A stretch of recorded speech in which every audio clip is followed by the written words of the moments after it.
Juan 20:26-29.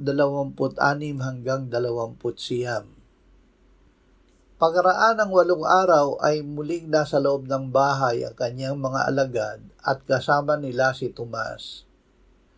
Nakasara ang mga pinto, subalit pumasok si Jesus at tumayo sa gitna at sinabi, "Kapayapaan ang sumainyo."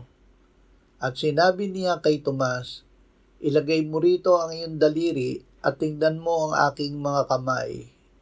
Ilapit mo rito ang iyong kamay at ilagay mo sa aking tagiliran. Huwag kang mag-alinlangan kundi sumampalataya."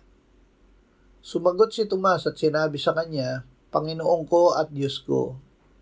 At sinabi sa kanya ni Jesus, "Sapagkat ako'y nakita mo ay sumampalataya ka, mapapalad ang hindi nakakita, gayon ba'y sumasampalataya."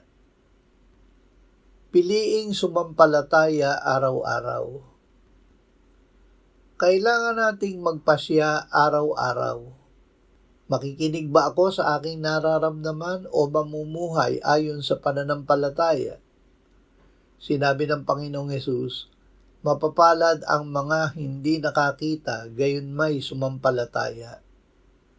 Ang pananampalataya, hindi ang ating nakikita o nararamdaman ang nagpaparangal sa Diyos. Tuwing umaga, magpasya na ipamuhay ang katotohanan na sinasabi ng Biblia, hindi ang ating nararamdaman. Kung sinasabi ng pakiramdam na mahina ka, ang sabihin ay ang pananampalataya na malakas ako kay Kristo.